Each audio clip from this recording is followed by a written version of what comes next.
So I remember very clearly watching that first video. You know, once you've signed up and then it's like, hi, you're an alchemist and this is you. And I cried. God, yeah, I cried because I think it was the first time I knew that about me. I know that that's who I am. But it was the first time that I'd heard it accepted in a business sense. So maybe like Matthew was saying, I think up to that point, I had run my business from my accumulator side. And so that first video, when it was essentially, you gave me this permission slip of going, you can be Adele and you can be a business person. And then when you started talking about saving the world, that was it.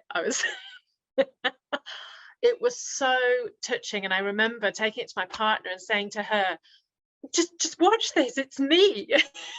But I think it was just so special to hear that, not in a spiritual setting, not in a creative art setting or anything like that, but in a business setting.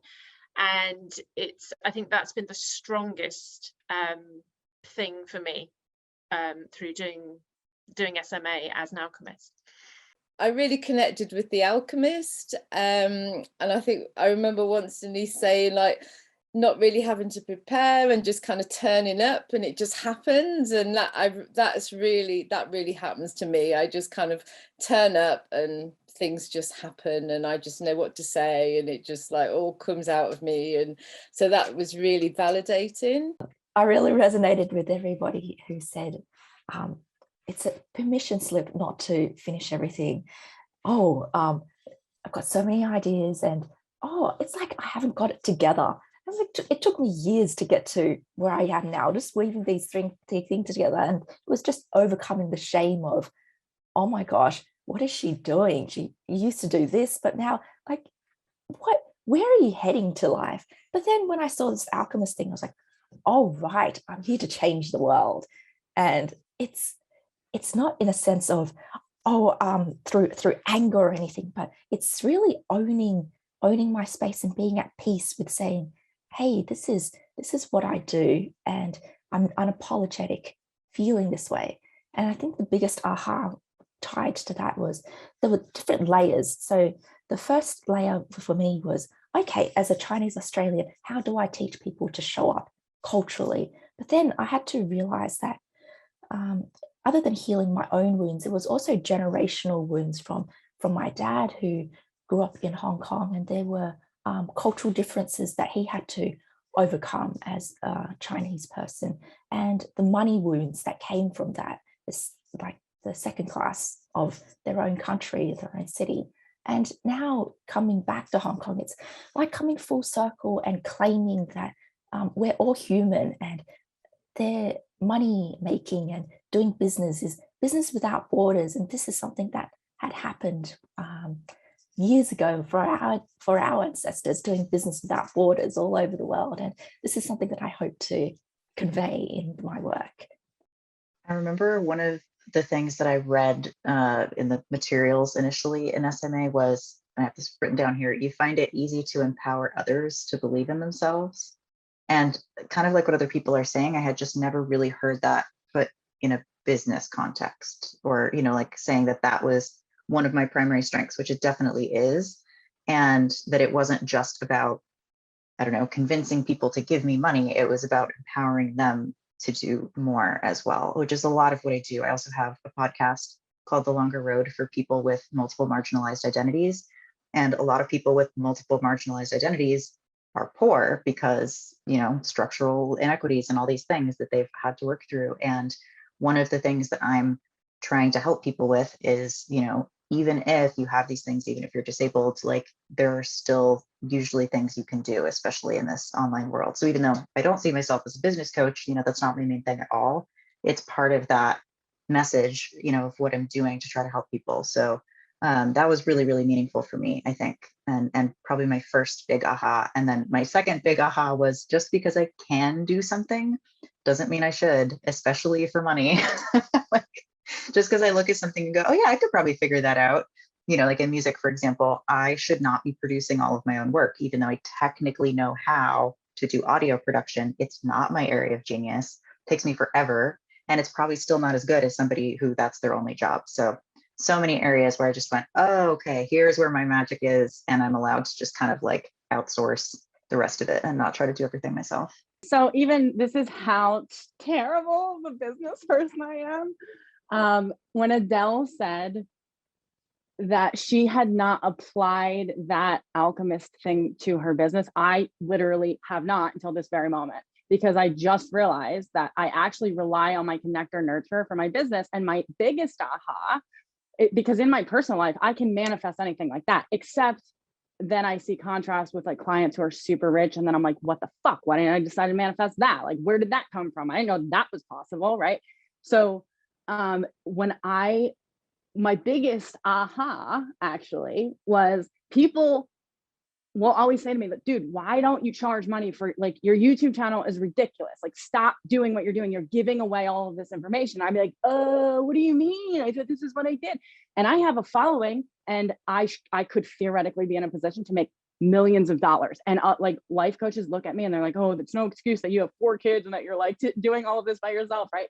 And I'm like, oh my God, I see the cognitive dissonance of like, I could be that person, but also I just am like, I don't know. It was weird for me to go, wait, people will literally pay me for what I'm giving them away for free while I'm struggling most of the time to like make sure I can sustain a life for my family.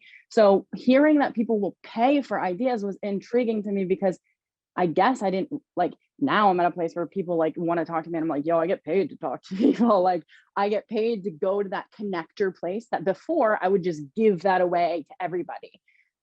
So to hear that actually the truth is, that's why people have hired me all along, is for my ideas. And I'm like you, Denise, I just show up. I'm unprepared. I'm like, oh my God, I hope I don't forget like what I would even want to say. And most of the time I do. And people pay me just to do that, just to show up to their experience and give them new ideas about it. And that was like, what?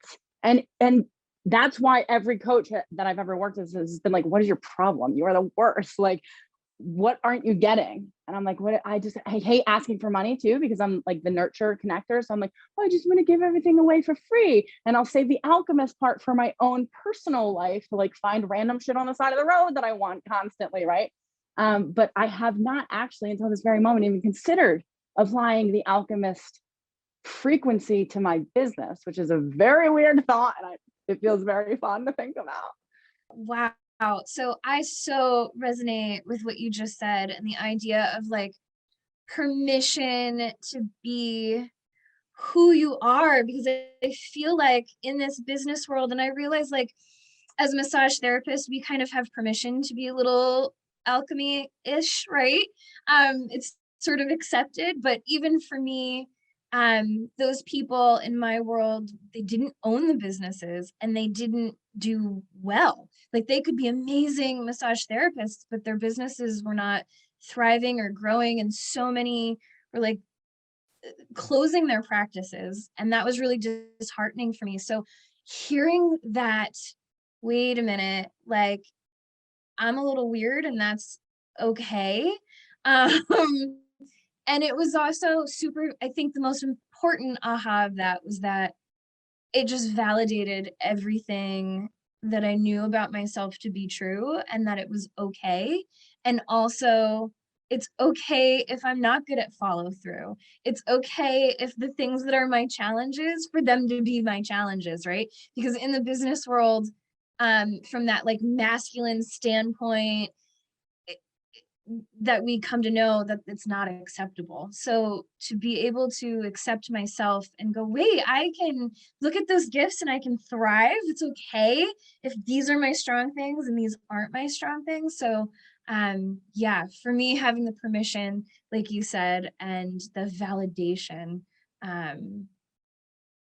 was a total game changer. It changed everything about how I looked at myself and my business. For me, it's connector, alchemist, and then ruler kind of a little bit below.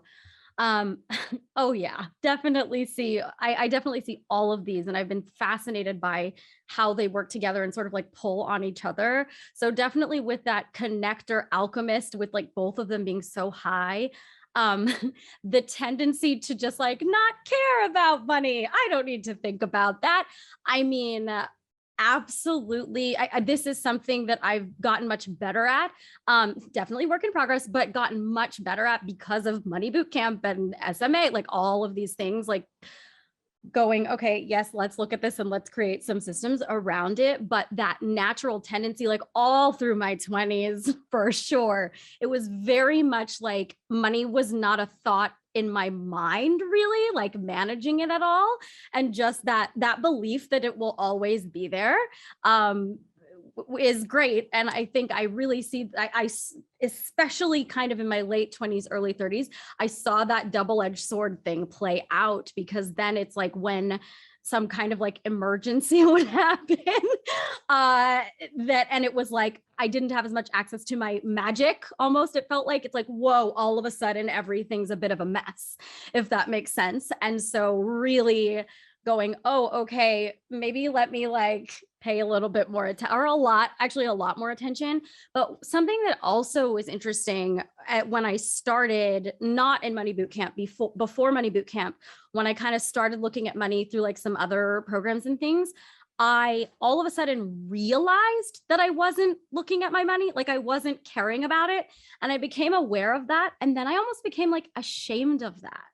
And then it was almost like I totally leaned away from my alchemist, the part of me that could just create money, because it was like, no, that's not real, that's juvenile, that's too magical, like, no, you need to understand where it's coming from. And then I actually think I started leaning more into like the ruler part of me that's like, I need to be empowered, I need to work for this, like, which there is a very natural part of me that can kind of like just do the thing, but it's not actually the highest part of me. I think it's good that it's in the mix and it helps. But what I noticed was a pendulum swing to then where it's like, no, I just need to work on this. I just need to like build my empire. And then I wasn't connecting with people, because it's like, no, I need to focus, I need to work. And I started to see like things aren't flowing. And so when I really dove into this work, I started to understand it's like, no, because yes, it's good to pay attention to the money. It's good to build your empire, whatever, but my superpower is in the connection. So I have to have that. And when I connect, what I've realized is connecting to other people and really building really genuine relationships for the sake of building genuine relationships is what creates, it's like the channel to the alchemist. It's the channel to money just coming in, opportunities just coming in that then turn into money. So that's kind of like how I see that trifecta playing out for me. And it's been so powerful to just have this understanding, so I can go, when things aren't as in flow, what is it that I need to lean into? Am I cutting off my connector? Am I cutting off my alchemist? Or do I actually need to bring in a little bit more of that ruler for a phase, So yeah, this has been just mind-blowing. Yeah, so I'm a alchemist, connector, and celebrity, and they're all pretty close together. I can't remember the exact figures, but there was only like a few points between each of them, so they were really close together. And I think for me, it's really helped me understand and create a business model that works for me. And I think one of the things that was, I think you said at one time, Denise, was about being an alchemist and not promising you're going to follow up with something. And that was like, wow, I can do that. And I really have to hold myself back and not say, oh yes, and I'll send you this thing or I'll send you that thing. No, I'm not going to do that, because I'll just forget and just won't do it, and don't want to do it. So that was a revelation. I absolutely love that. And I think the way they work together for me, it's just incredible. I've got the alchemist, which kind of is the, you know, the ideas, and I create things, and then I can put on the show, and then I can show up for the private view and be the celebrity, and the connector will bring and attract all those people to it. And so that has been amazing for me, and it's really made me see how I can kind of like bring it all together, and just kind of allowing myself to just do what I want to do and say no to the things I don't want to do. And I think what I do still struggle a little bit with, I keep thinking I want, because I have this idea of like something that could be a membership that, you know, people could sign up and they could, I started a Patreon page, right? And I got one person sign up, and I haven't done anything with it. This is like 2 years ago, and I've got someone paying me every month. And I feel really bad, and I haven't done anything else with it. And I keep getting this, you know, one account, you know, someone in America sort of signed up, and then it's like, okay, well, I did do that, and I never followed through with it. It was a great idea, and I spent ages kind of create all, and I had all these different options, and then it was like, yeah, I'm bored of that. I don't want to do that anymore. So, but I keep thinking, oh, it'd be such a good thing to do, and I've got all these ideas, but I just know I'm not gonna follow through with it. So I've realized that I work better doing projects. I will do this for this amount of time, and, you know, I don't know if it'll continue in the future. I don't know if I'll do it again. It's like at the moment I've created a retreat. I'm doing in September, I'm doing this 3-day retreat, and it's working with art and creativity and grief rituals, and this is beautiful place.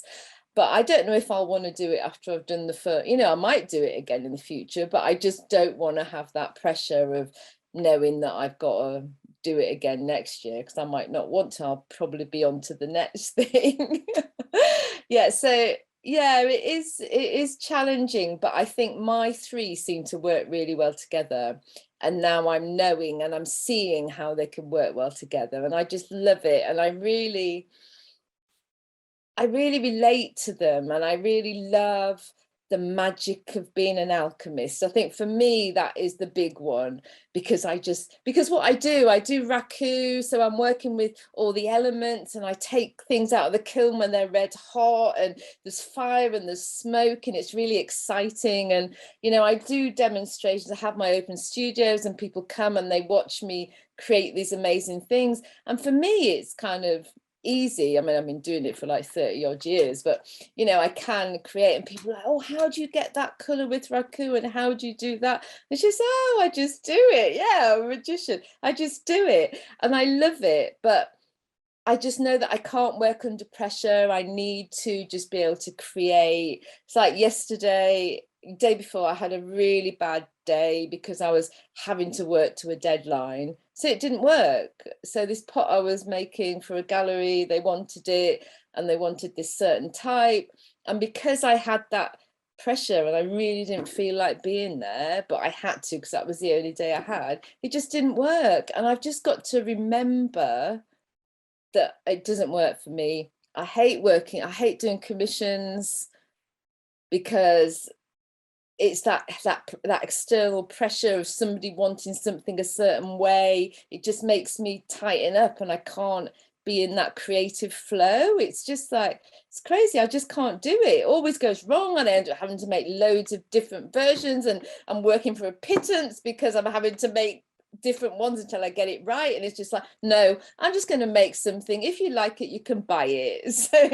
So that's kind of giving myself permission to just do that, and to just know that I'm going to create something and people are going to like it and respond to it, and not really, I mean, I do consider what people want, and, you know, I do have that back and forth and that conversation with my customers, but I also know that, yes, but I'm the magician, I'm the alchemist, I'm bringing something into being, and no one could ever know or suggest what I could create, and it's just going to come out, and then I will find the people who want it.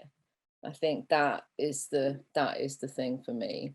I really resonated with what Mattia and Stephanie just said, the love-hate relationship and also the imposter syndrome. So I think the connecting piece with me was trying to show up as the authentic me without trying to be somebody else when I'm doing image consulting for like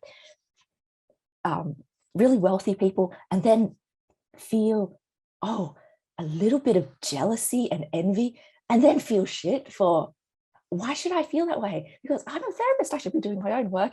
And like, oh, wait, get that out of my mind. I'm here to serve. And then I was like, wait a minute, but they're so wealthy. Maybe I should charge for them.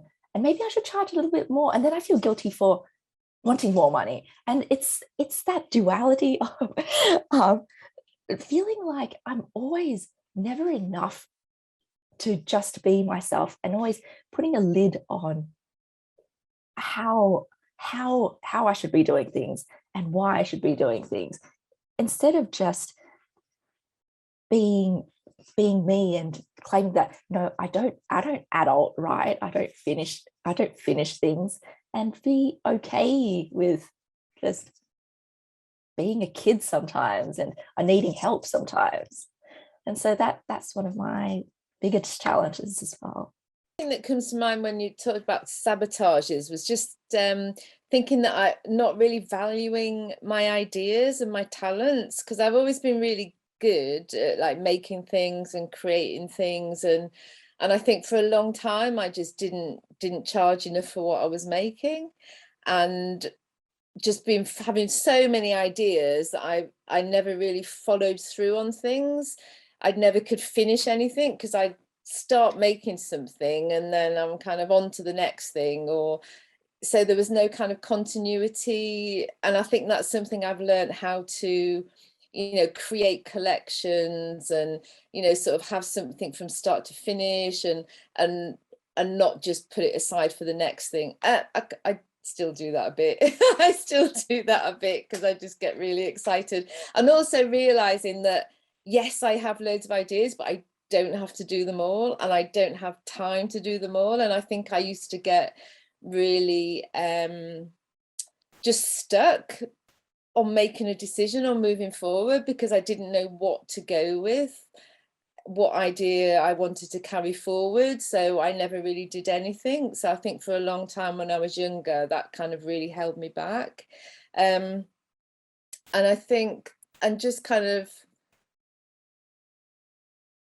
just not valuing myself and my talents. I think that's the main thing. I think one of mine was the kind of love-hate relationship with money part of it, and feeling judgmental about money. Again, coming out of, an artist background, and there's obviously a lot of stereotypes in the artist world of, that it's good to be poor, it's noble to be poor, and also that, charging for your work, especially to other artists, is not cool. So I think a lot of and a lot of what was great about SMA for me was really going, oh, okay, this isn't just because of my background, this is actually a part of who I am, and noticing that, accepting that, and then figuring out how to get around it has been really useful. Like I used to, for example, sometimes people would owe me money and I would maybe follow up once, maybe not, and then just kind of let it go, and I was not necessarily invoicing people the way that I should, or, really following up. So there have been a lot of potential chunks of money I've just kind of let go, or even actually that somebody just said about, workshops and stuff. I actually taught a free workshop recently, and a bunch of people came to it, and somebody was like, oh, have you thought about, packaging this up and selling it as a course? And I was like, nope, that had not occurred to me, I guess. Cool, that's cool that people would like it. So anyway, yeah, that like both having a lot of ideas and not necessarily knowing how to apply them, but then that kind of love-hate thing with money sometimes, really learning how to ask for and receive money and then have it once I have it, and not just immediately give it away. I think that one of the ways that I wasn't allowing my alchemist to work for me before was, so magical thinking is amazing. It's just a problem when that's all that there is. And so what I noticed is that sometimes it would be like, oh, the money will come and I don't have to do anything. And honestly, the reason I believe that is because sometimes that would happen. Like sometimes that was legit true. If I would just like focus on what made me happy and what felt fun and joyful, then money would just come. But I think that creating those like channels and those tributaries, what it does is give me more empowerment in the process, so that it's not like I'm only trusting the universe. It's like, how am I co-creating with the universe? How am I collaborating with the universe? So what I have noticed is that now I'm always like, okay, well, what am I selling now? Right? Like this is something I've been leaning into more and more and more over the last couple of years, especially over the last year, like always having something that I'm selling now. Actually, more recently, like even more actively. In the last year, it was like, there is always something someone can buy. Now in the last several months, it's been like, no, I'm actively putting a bit of energy behind something, kind of at all times, because what I've recognized is that when I do that with intention and focus, I don't have to overwork, but it's just putting a bit of intention and a bit of energy behind it. Sometimes money comes in through that channel, right?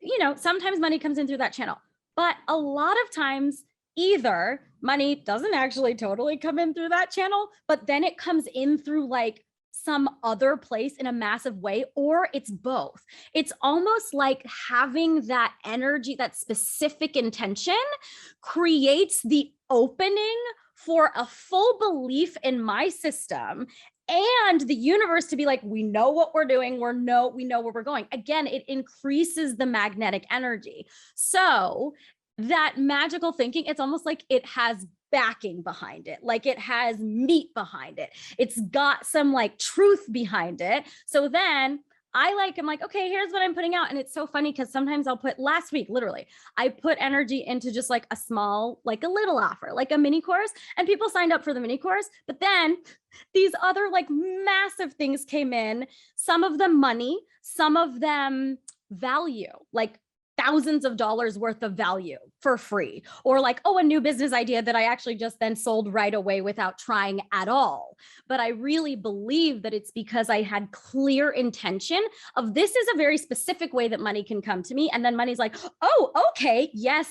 And so that I've seen that, like, and I'm like actively in the process of leaning into that more and more and more. I kind of resonate with everybody. I think that I come a little bit from a different angle in that, like, my sabotage is actually that I don't treat my business like it's anything, because I don't want to depend on it. So I'm like, fuck you, you work for me, basically. And it does, weirdly, like my business energetically. And that's why, like, sometimes I have to just listen, and it's like, no, now's not the time to scale, Stacey. Like, you have this particular life and these circumstances. And then I'm like, but I see this contrast. It's like, what are you talking about? Is this like self-denial? And I show up to it when I can't not. I do not show up consistently. I don't, I show up to it when my body is saying like, okay, like now is the time. And I honor my business in that way. But really, I've created it in such a way that I never intended to be an entrepreneur. I just didn't want to leave my kids. So I homeschool my kids. I co-sleep with my kids. I'm running a business. I'm the breadwinner of a family. And I did it that way because of one reason only, and it was to not have to leave my kids. So the fact that I'm even in business is insane to me, and the fact that it's sustained me for this long, which is like obviously the Alchemist, right? People would be like, how the hell did you do that? I don't know. I literally put up a sign. And then I have clients come to me and they're like, if I'm going to be in business, I need a lawyer. I need this, I need that. And I'm like, what are you talking about? I still don't have any of those things. Like, what? So my sabotages are, it's not, I don't button things up because I'm a mess. And that's just who I am. I'm like, I'm not. So I have a whole bunch of things that I do actually finish. I just don't share. And that's annoying because I don't market. Like, I will send newsletters and be like, hey guys, love you, basically giving you some tap in vibrationally. And then I'm like, and by the way, maybe you would think about wanting to buy this thing that I'm not even going to tell you any fucking thing about. I'm just going to say it exists. Right. So I don't, my biggest sabotage is my fear of yes, and that sense of wanting more, and then feeling so grateful for what I have, and being like, I'm in the best position I've ever been in my life. I have a family that loves me. I have a fucking roof over my head. I feel great in my body. And how dare I want more when I'm working with people that have so much and they want what I have? Yeah. So I'm also a nurturer and a connector, and I work with people who need a lot and warranted because they don't get a lot of attention from the people who should be giving it to them. So one of my biggest struggles is absolutely giving my time for free, giving literally my hands for free. That was a huge struggle. And then interestingly enough, I'm realizing that especially in the beginning, imposter syndrome would like leak in. And then what would happen is I would have this great advice for somebody, but I'd be afraid to tell them it was my idea. So I'd be like, oh, Denise, I had this other client and she did this, and all of these amazing things happened. And then they would leave and they'd come back and be like, that was such great advice. It was my advice. My client didn't do it. I just made that up because I got so nervous about sharing. Like, I have all these ideas, but do you really want to hear them? And so that was a huge problem. And I think shiny object syndrome happens a lot. I would start 10 million projects and then like I'd put half of my effort into it, panic, and then see something else and be like, this is the answer. This is what I've got to do. And then that would happen all over again. And so I have, I don't know, 15 half-written ebooks that are amazing. I have classes, full-on classes that are just sitting in my computer that people would love, but nobody sees them. So I think those are probably my biggest like sabotages. I really got a lot out of SMA. I think it really helped me to understand myself and how I wanted to run my business. And similar to what Beatrice said, is giving myself permission to run my business in my own way and to understand what my business model is and how it works. So I really recommend it. I think it's fantastic. It works really well with Money Bootcamp. And it just kind of gives you more of an insight into your own personality and creating a business that works for your life. I think that's the main thing. And it's also helped me to be aware of what to say no to and what to say yes to. So when I get opportunities, I kind of think about my archetypes, and that kind of helps me to think, well, is that a good fit for what I want or where I want my business to be going in the future? Like, for instance, I don't want to do a membership, even though it looks like on paper it would be an ideal thing for me. Actually, I know that I'm not going to follow through because I'm an alchemist. So yeah, I really, really think it's been useful. So, are you a ruler, a connector, or a maverick? Hang on, maybe you're more of a romantic or a celebrity. Take the money personality quiz right now and find out which of the 8 money archetypes you are. And then I'm going to teach you how to profit from your strengths and make money in your business based on your natural personality. Click below and find out more.